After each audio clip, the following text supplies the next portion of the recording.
Welcome back to the Robinson Replay. We have a awesome guest for you today, Danny G. What's up, Danny? Hey, what's going on, guys? Appreciate you guys letting me on the Robinson Replay. I know it's been some time coming, I could say that. So definitely glad I found the time to get here and super excited to be on. Thank you for the Welcome, Mr. invite. Ginsburg. Welcome. Thank you. Welcome. Mm-hmm. Glad to have you on. Much appreciated. Mm-hmm. So today, of course, we'll talk about the national championship. The Indiana Hoosiers and the Miami Hurricanes faced off in a national championship down there in Miami, and Indiana has now finished their 16-0 season. What do you think about this, Danny? Did you watch the game here? What's your take on the game and the Hoosiers here? Well, if you asked me in the beginning of the college football season if Indiana even had a shot in the dark, I would say no. That was completely just a shocking season for them, going 16-0. Who was Kurt Signetti? Anybody knew who he was? I didn't. Mark, did you? Yes, I did. He likes to eat. He eats Chipotle. He eats Chipotle every single day. He is a Chipotle guy. He likes a beer after a game. That's who I know who Kurt Signetti is. The first time I saw him was just his flat out stone cold face after every single win or close to being a loss. I mean, that Penn State game of him coming back is kind of when I got the attention. Okay, they're on a roll, and then they come out dead and beat, Penn State out of nowhere. And then from there, everybody kind of took notice, like, hey, Indiana's the real deal here. I mean, Fernando Mendoza, wow. I mean, he is just a clutch guy. I mean, talking about this national championship here, I mean, this guy, went 16-27 in the national championship for 186 yards, didn't even throw a touchdown. Just crazy game. When I first watched the game, the first half was just an absolute bore. I'm like, man, this is just crazy. Miami had no answers. They missed the field goal clearly at the first half, and then the second half was just mind-boggling. I mean, just complete opposite of what happened from the first half. I mean, defenses both played pretty good, but then obviously, Mark Fletcher's 57-yard touchdown run was just what Miami needed. I thought Miami was going to pull it out at the end. I really did. The crazy thing that I would say about that game is just that 4th and 5. When you're up by 3, 99.9% of everybody kicks that field goal. Kurt Signetti, wow. That's all I got to say. It's just he absolutely blew my mind on that play. Imagine if you don't get that 4th and 5. What happens? Man, yeah. Mm-hmm. Yep, they go down and, kick a field goal to tie or just take it in for a touchdown. And they win the game. So yeah, it was crazy. Yeah, it was it was one of the best plays I've ever seen in my whole entire life. I've already seen all the TikTok edits on the play of everything. I mean, like every single kid from Indiana is gonna have a poster of him diving into the end zone right there for eternity. And I mean, what an amazing performance by the Heisman. No, absolutely agree. I'm still in shock by that. I mean, they went to a TV break, called the timeout. I'm like, yeah, they're kicking the field goal. And then I saw the offense back on. My mind was just blown. And then the fact they actually converted on it Kurt Signetti looks like a complete genius. Yeah. Yeah. Yep. You see his arm, how bruised and battered it was after the game? Oh, yeah. Yeah, I did. Yeah. And then throughout the game too, they showed how busted up his lip was. It was a very, very physical game. Absolutely. Yeah. Did you agree with he had that bloody lip. Did you agree with all the hits he took, especially to the face? I mean, there's a couple that Miami was literally like, I felt like they were really trying to hurt him or take him out of that game. I mean, his lip was busted up too, and then showing his arm at the end of the game, just insane. Yeah. Definitely. Yeah, I think that was a hit on Mendoza that should have been a flag right there. The one that caused him bleeding, probably. There was probably one or two that there. should have been called for targeting without a doubt. Absolutely. He lowered the crown of his helmet. That's Miami football right there. Yeah, that's Hurricane football through and through. Yeah. I mean, Carson Beck went dirty. Yeah, Carson Beck went 19 of 32, 232 yards. I think in the first half, he had not even 60 yards passing, if I'm not mistaken. And then 1 touchdown, and then obviously that game-sealing interception to guarantee Indiana the national championship. The one thing I found really funny about that is you saw the cameras rolling, and he was talking to Ray Lewis before that last drive. Whatever Ray Lewis said really got in his head. Then from there, he threw that interception. I mean, who knows what would have happened, but the right team won the game. Ray Lewis did that same thing the week before too, and he went down and scored and ran it in.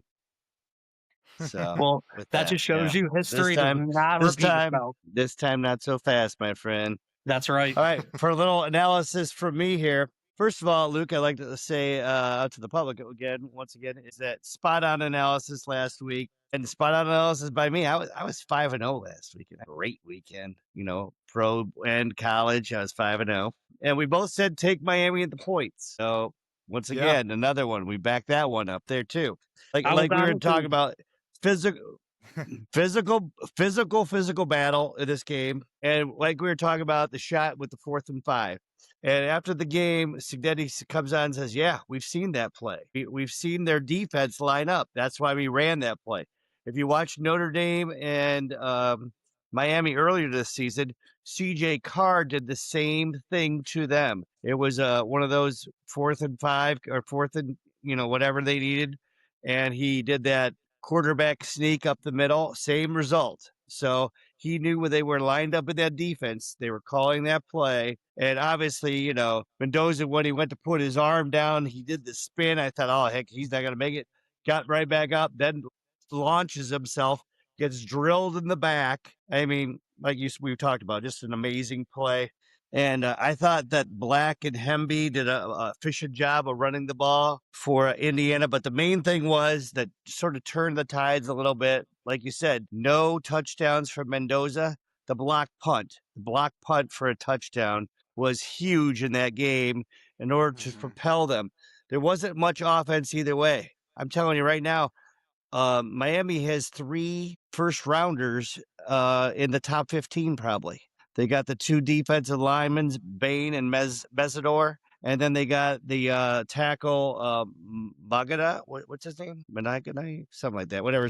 The left tackle or right tackle for Miami. They got studs. The problem is they didn't have the quarterback, and Indiana was a better team. There are a bunch of individuals there in Miami. That's the way they roll, and they're going to have great, picks in the NFL draft. But overall, the team won. Special teams, defense, and offense won Miami the national championship. Definitely agree. They had no 5-star recruits, right? Who did I say? Oh, I did say. You're right. Thank you for. I'm sorry. Indiana the national championship. My bad. No, you're good. So Indiana had no 5-star recruits on their team, if I'm not mistaken, right? Yeah, I think so. Yeah. I mean, that's incredible. But they're an older team. Both teams were older. That tells you something about 20... if you can get an older team with depth. Mm-hmm. I agree. Yeah, I mean, with the transfer portal now, people are playing like 5-6 years. It's insane, I mean, Carson Beck, he's been how long has he been graduated from Miami? And he lives in he either lives or rents in like a $6 million mansion playing college football. That's incredible. But I mean, that's how college football is. I think he said in the press conference. Yeah. He said in the press conference. He hasn't been in class in like 2 years. How do you guys feel about Carson Beck walking off the field? Pretty classless, if you ask me. Didn't shake anybody's hand, just left. I mean, you're supposed to be. I thought that was pretty crazy. I mean, and one thing I do want to say, Fletcher was getting a fight. Then Fletcher, the running back, was getting in a fight with the defensive lineman from Indiana. Yeah, that was crazy. I did see that.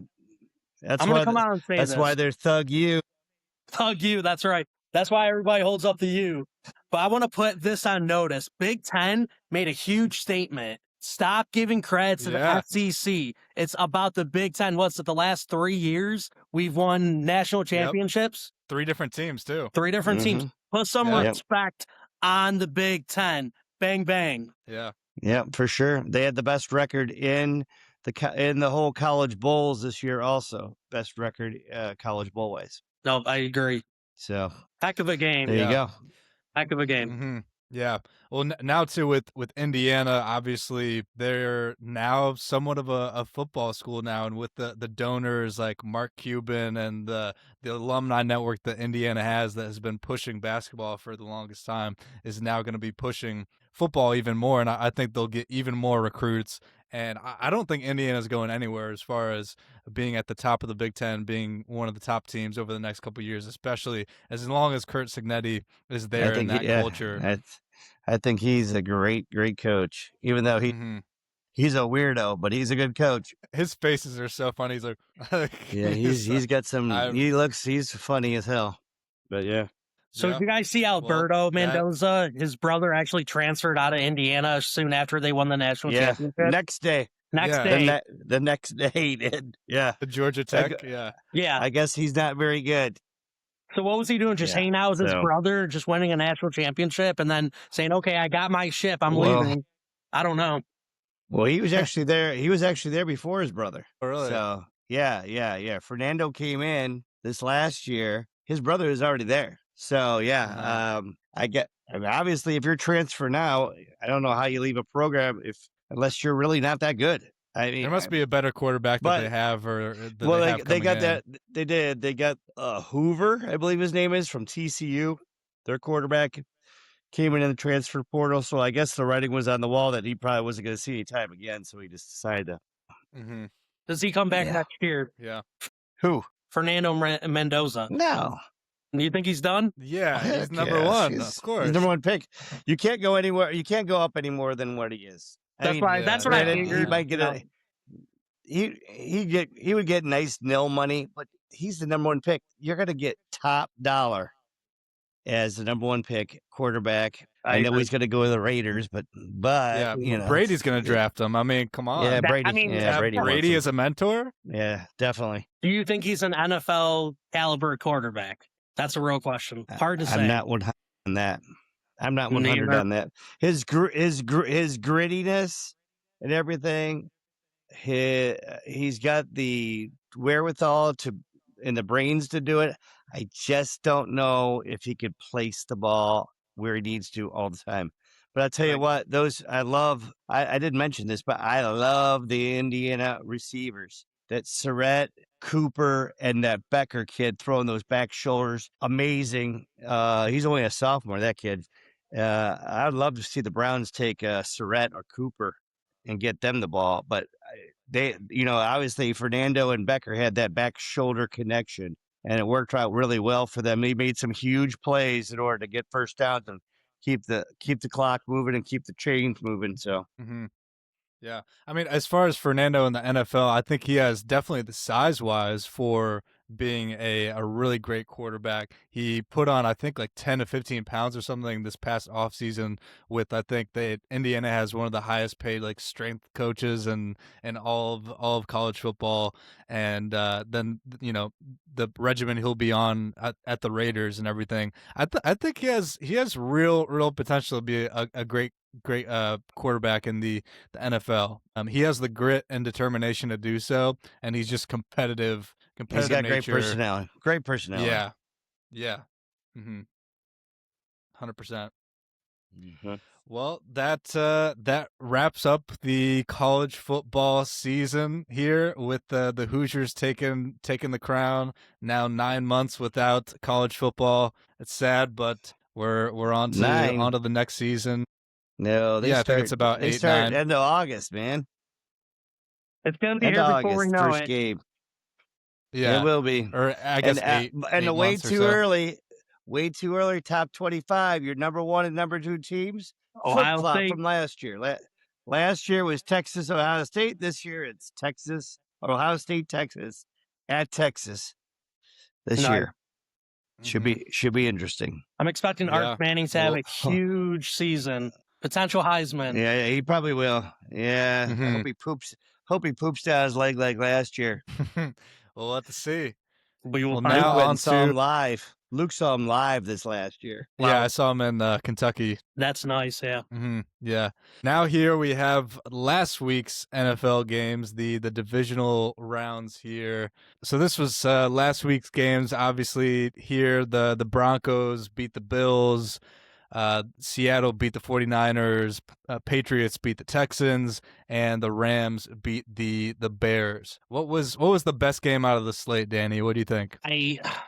Man, I would probably have to say the Rams Bears. I mean, sorry, Josh Allen, but yeah, the Rams Bears game was just crazy. Yeah. Caleb Williams throws a 1 in a billion throw of a touchdown. I mean, a circus throw to tie that game to go to overtime. That was insane. That by far probably was a great game. I mean, it's a close second. Obviously, that Broncos Bills game was very entertaining too. Poor Josh Allen, though, man. I mean, you're in the playoffs without Lamar Jackson, Patrick Mahomes. I mean, and you still can't get it done. I know they're very injury prone, but man, that was very disappointing to see. I was pulling for obviously the Bills there, but just man, the better team won. I hate to say it. I mean, yeah, and then the Bills fire their coach right after. Josh Allen's crying in the press room. I mean, it's tough to watch. It really is. I mean, because like you said, he should go far in the playoffs with no Mahomes, no Lamar, no Burrow. I mean, this was his chance. I mean, you go to the playoffs. Denver on the same account though. But Bo was crying too. What, second to last play of the game, he breaks his ankle. Wow. Yeah, there you go. Yeah. I mean, terrible. Did he even know he broke his ankle? He was hobbling. He knew that something was wrong, and I think he told his coach, "Don't get too excited because I think I have a serious problem."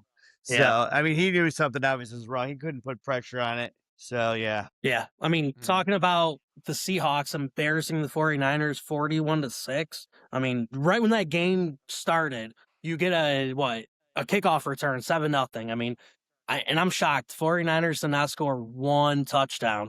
Christian McCaffrey breaks his all-time playoff record for every single game since 2017 of having a touchdown. I'm sure all those sports bettors thought that was a Mr. Guarantee regardless. So I know a lot of people were let down on that, and just, again, so many injuries. I mean, what can you do?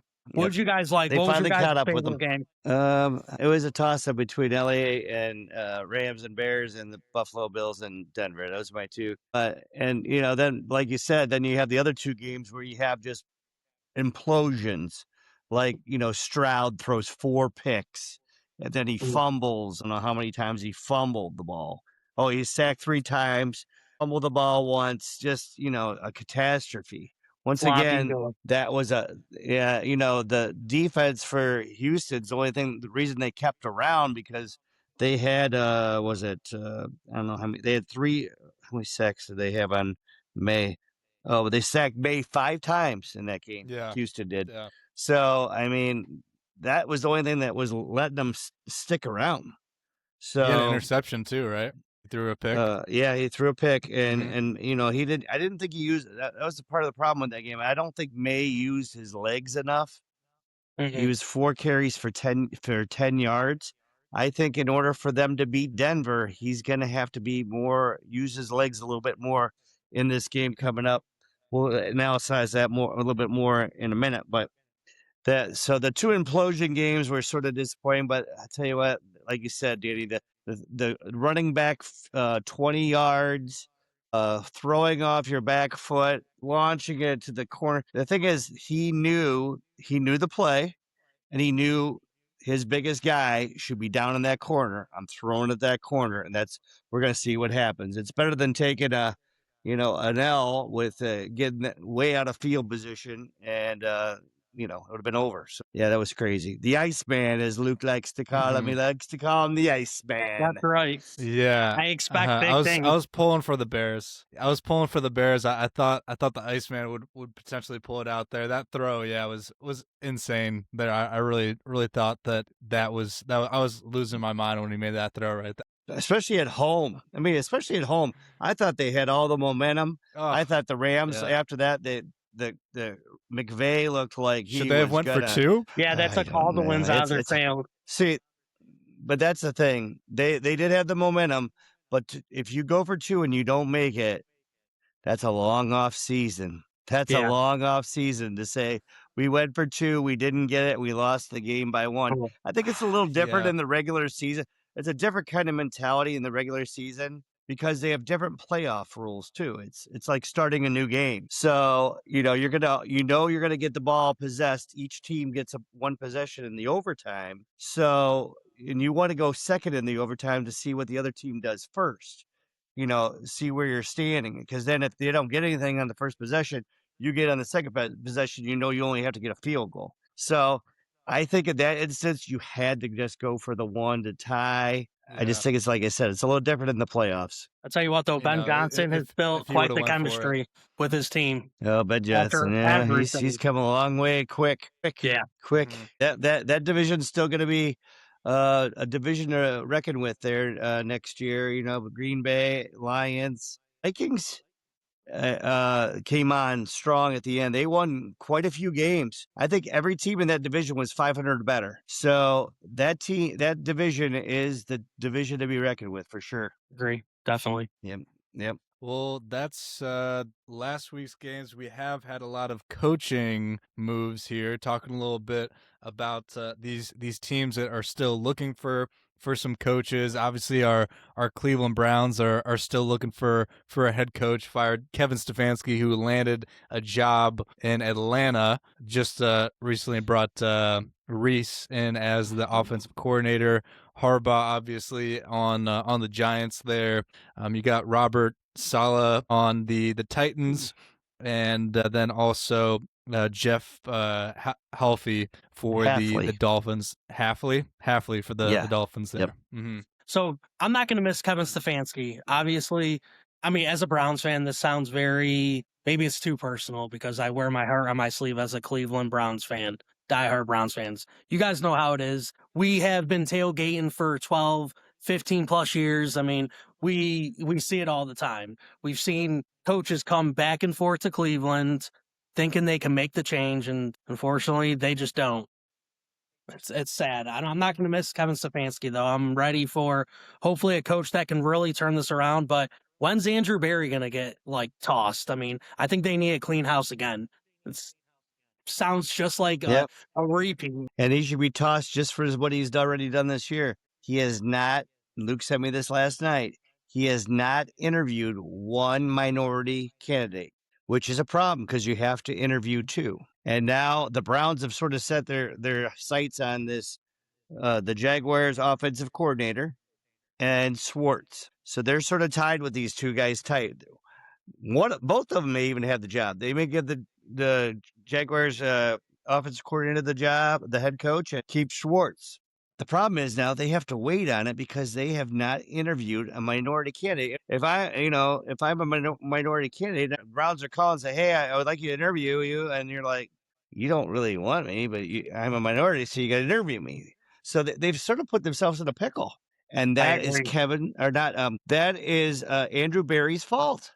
You should have had your lineup of all the people before you started this whole process, knowing you have to interview 2 minorities. So that means you should at least have 3 that are going to be minority candidates. When McDaniel dropped out, that screwed the pooch. So you needed to make sure that Steel Chase guy from the Rams still comes in, because now if he backs out, now you've got 0 candidates lined up. Now you're really in trouble. So, I don't understand the whole deal with that, but it's all mismanaged from the top down. That's why Cleveland is Cleveland. That's why the Cleveland are the Browns. They do Browns things. Mistake by the lake. Yeah. But as you can see here, we got 2 coordinators that have already taken positions, with Halfley, the defensive coordinator for the Packers, coming to Miami. And then we had Saleh, the defensive coordinator from San Francisco, coming to Tennessee. Getting another head coaching gig. Mm-hmm. Yeah, so I'm going to make some predictions here. I think the Giants' old coach, Dable. Dable will end up with Buffalo. Yeah, that's the word on the Arizona. street. Arizona is another messy situation. They're talking about having Joseph Vance, from the defensive coordinator from Denver, come in there. The Raiders, I don't know.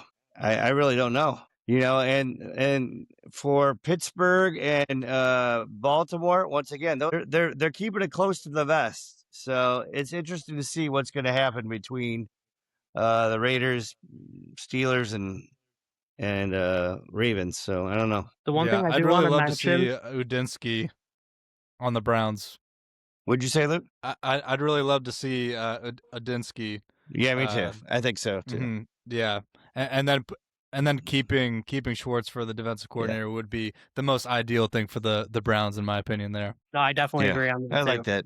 Do you guys agree with the Sean McDermott firing? I mean, his record all the time was 98-50. You go to the playoffs 8 out of the 9 seasons. That one game, I feel like, and even Terry Pigola, I think his name is, he even mentioned solely based on that game, he walked in the locker room, saw Josh Allen crying. Josh Allen was sobbing so bad, didn't even realize who was in the locker room, didn't care. I guess the owner talked to Josh Allen and just, he was lifeless. And based on that, do you think Sean McDermott lost the locker room and he was deserved to be fired? Or what's your guys' take on that? I mean, he's a great coach. Unfortunately, he just can't get over the hump, especially when I mentioned earlier, you have no Lamar Jackson, no Patrick Mahomes, no Joe Burrow. I mean, how that game was so important. Josh Allen played his life on that game and still came up short. I mean, but just going back on the whole Sean McDermott.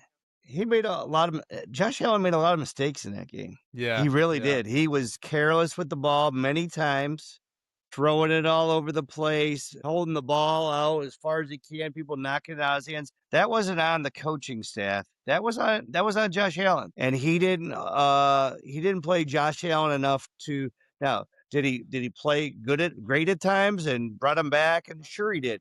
But there was too many mistakes in the middle of that game that caused it to get to that far. And I think for him to get fired for losing that game is silly. I wish the Browns would take him. I'd love to have him there. I don't think they're not going to go, but the Browns aren't going to go in that direction. They won't go in that direction. Where will he land? I could see him either going maybe possibly Ravens, any of the Pittsburgh Ravens, or even the Raiders. I could see him go to any of those. I mean, heck, you're going to go there. I mean, anybody sort of like, if you like Mendoza, why not go to the Raiders? The problem is with the Raiders is they are run worse than the Browns. They had internal fighting. They had all kinds of problems with the coach and the coach's sons. Hopefully, by dispelling all that, they'll clean house and they'll get everything back to normal.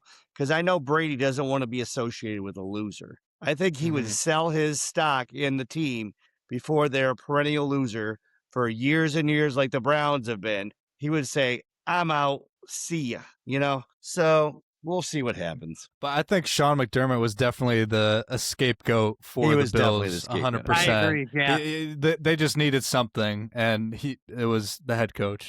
I think it was a wrong decision, but can't change it now. So we'll see what happens with their future, and it's going to be interesting to see who takes all these vacancies.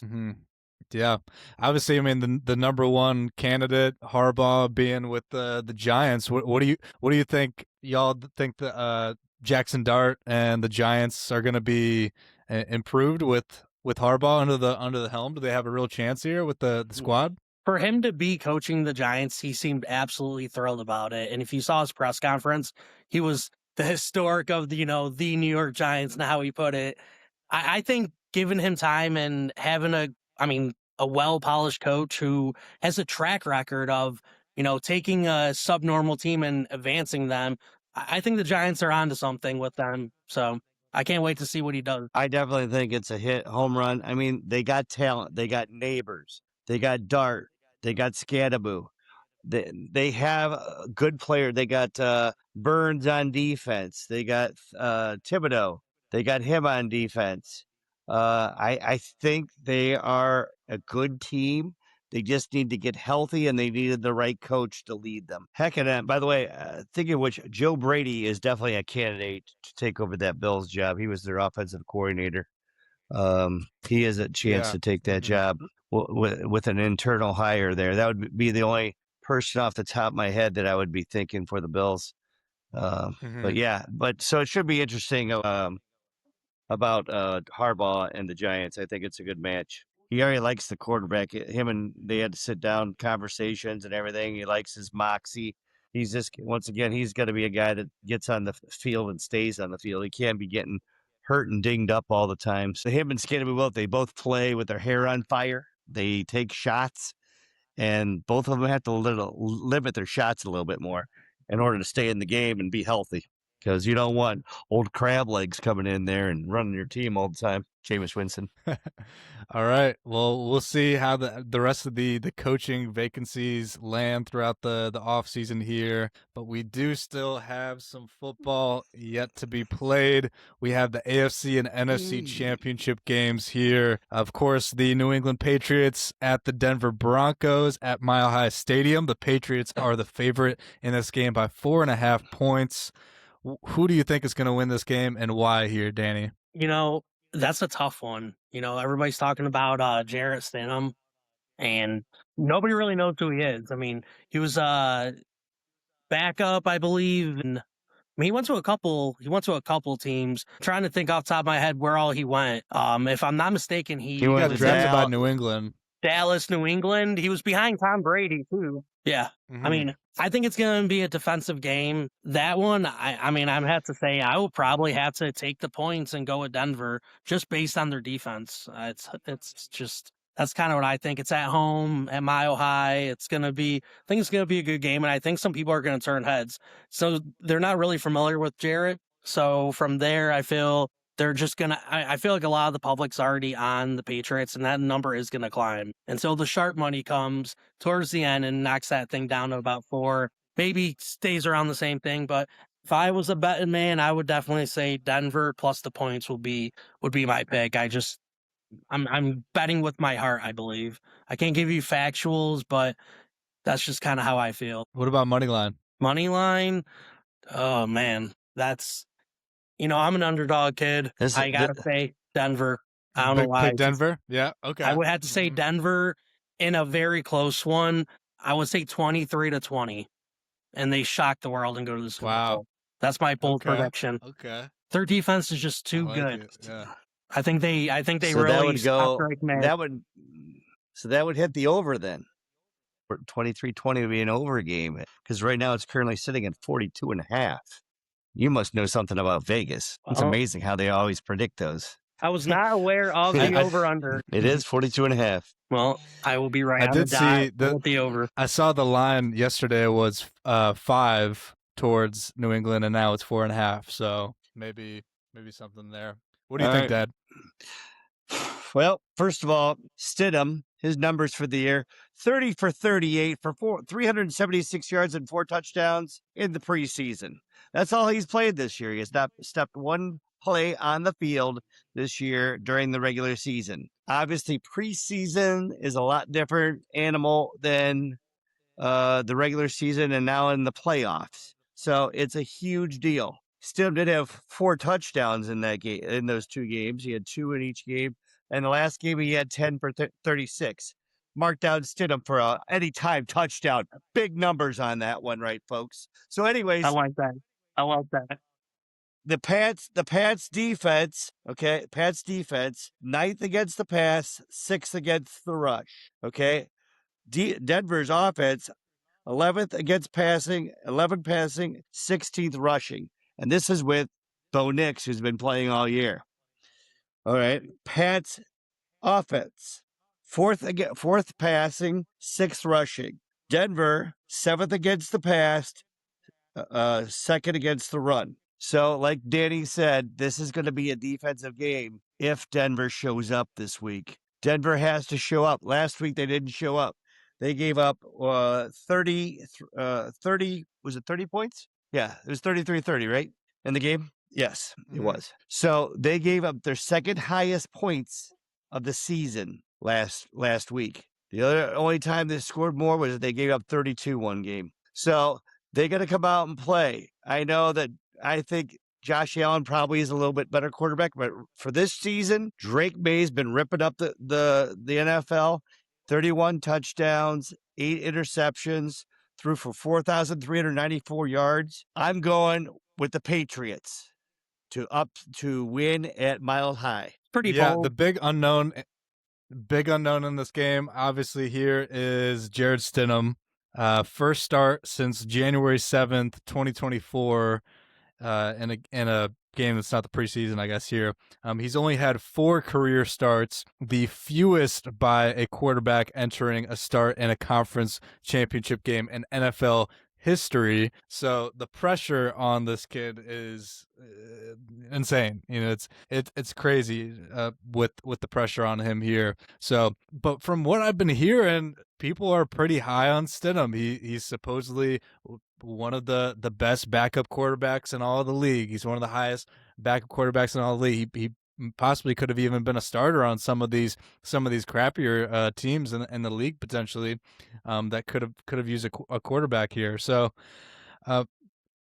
last time the Pats played in the Super Bowl was 2018 here, and to go into the Super Bowl without the Tom Brady, Bill Belichick era here, with the new era with Drake May and Vrabel here, I just think there's too much unknown with the Broncos right now, and that's why I have to go with the Patriots in this one, with the offense and defense really clicking. I know last week with Houston really lost that game for themselves there. But I was really close, honestly, to picking Denver. I can't lie. I was really close to picking the upset here, and I do like the spread of plus 4.5. So really, if I had to bet, I would do plus 4.5 for the Broncos, but money line, I would pick the Patriots straight up. Yeah, it's going to come down to the defenses for sure. And who, like you said before, who has the least amount of errors? That's going to be the key. I mean, if Stidham comes in and he's a turnover machine, he did have 2 picks in the one game in the preseason. If he comes in and has a bunch of picks, if he's not, hold on the ball too long, it could get ugly quick. But then again, if he comes in and plays like Nick Foles did in the Super Bowl the one year, it could be a great game. So which one's going to show up? We'll find out on Sunday at 3. Yeah, I'm excited for it. I'm excited. Definitely going to be a good then, game. Next game, go ahead. No, I'm sorry. Definitely going to be a good game. Yeah, 100%. NFC Championship here, the later slate game. We have the LA Rams at the Seattle Seahawks here. Seahawks are the favorite at home at Lumen Field. The 12th man will be in full force there. They're the favorite by 2.5 points. What do you think, Danny? I have to go. I mean, I love Matt Stafford, but I have to go Seahawks. I mean, the whole oblique injury with Sam Darnold, is he limited in practice? Are we seeing that at all? I didn't see anything wrong with him during the 49ers game, and he was gelling pretty well with the offense. I have to say, Stafford comes out of the dead, gets over like the big blizzard game or the big cold game or whatever you want to call it in Chicago. It is his year, but again, I think that line for what it is, I think the smart play is taking the Seahawks minus 2.5. I really think Sam Darnold gets it done at home. Both of you guys, I know. I'm going to be complete opposites. I'm the redheaded stepchild of this today. Because you get the stepchild, right? Yeah. But anyways, I am torn on this game terribly. First of all, they're both split for the season.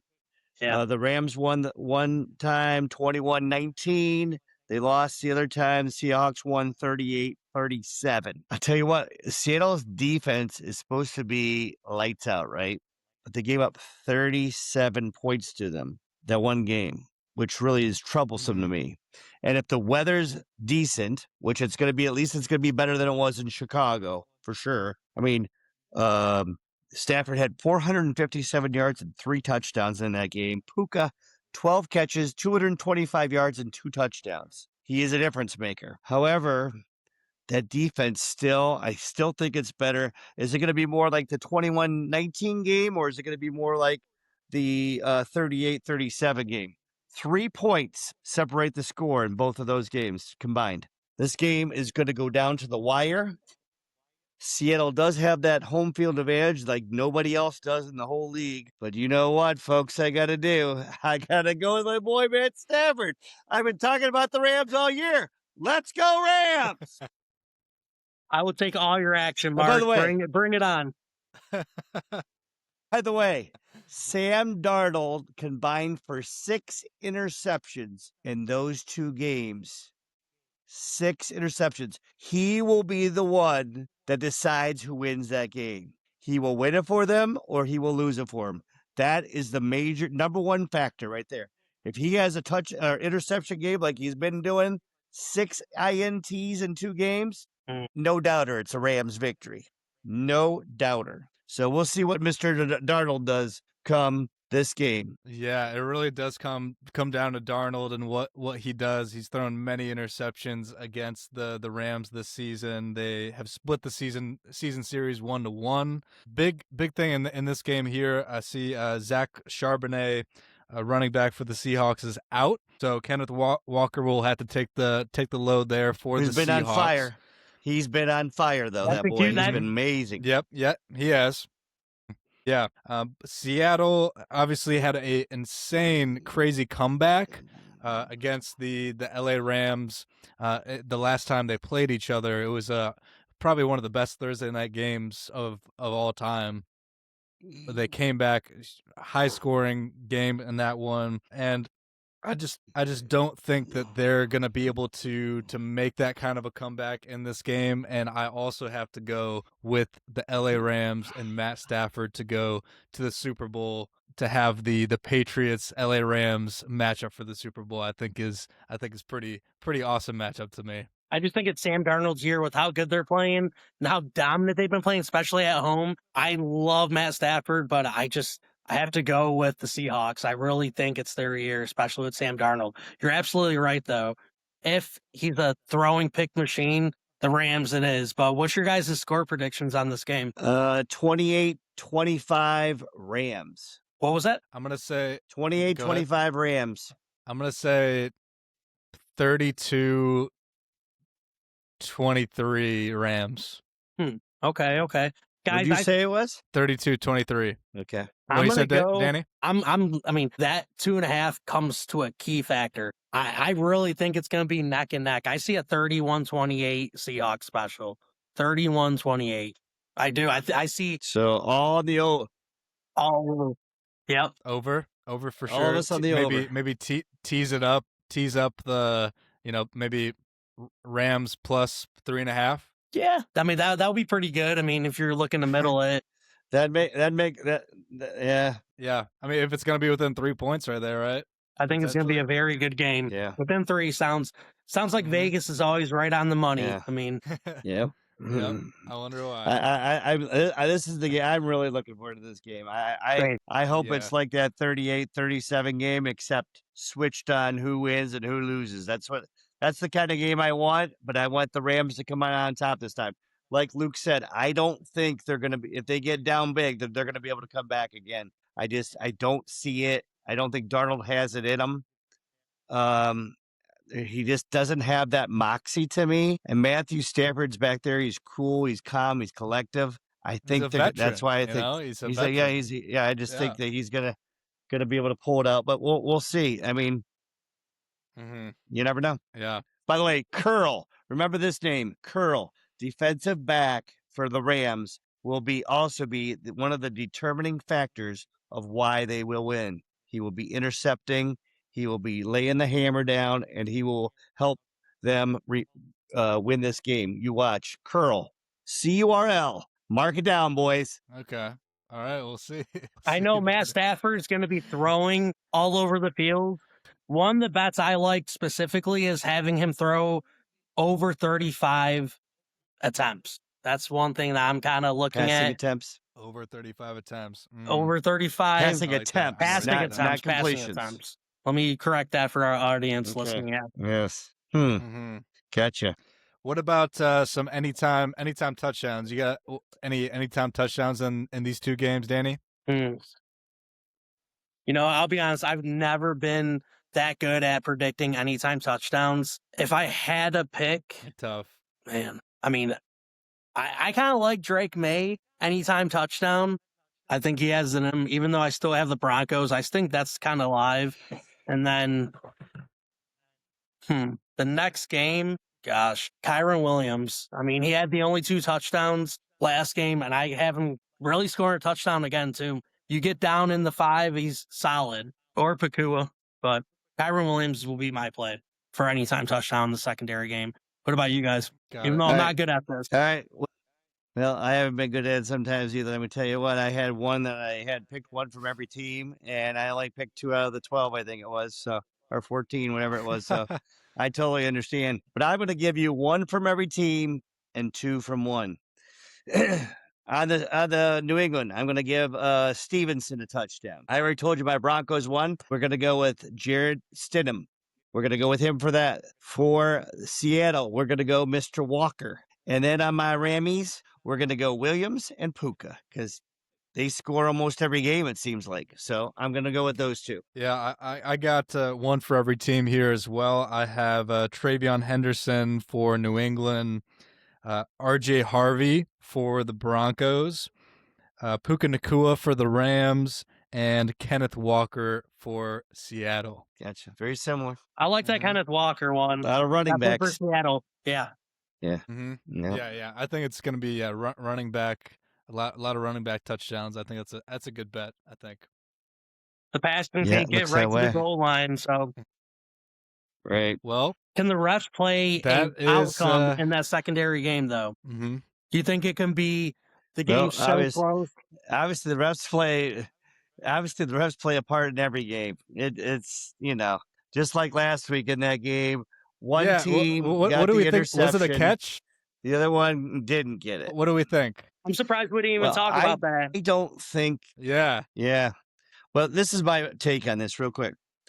I thought the one with that when was it Denver? What was the one that was the controversy one? The Denver one and Bills. Denver, Denver. Yeah, Bills. Denver one. Yeah. So and then Denver came down with the interception, right? I think on that one, I think it was that even though he didn't really secure the catch all the way through, while the other one, the Rams one, he got it, he hit his knee and he secured it, and then he was falling down to the ground. I thought he already had secured it and was down there. I thought the other one was a interception, in my opinion. I thought they got both the calls right. I know how some people are saying, well, what was this one compared to this one? I thought the other one was more fluid. They're both tumbling. They're going for it. While the other one was Adams his knee hit the ground, and then he went down, and the other guy wasn't really securing the ball. He tried to pry it out, while the other one was more of a tumbling kind of thing. That was the difference for me. I agree. Nope, I agree too.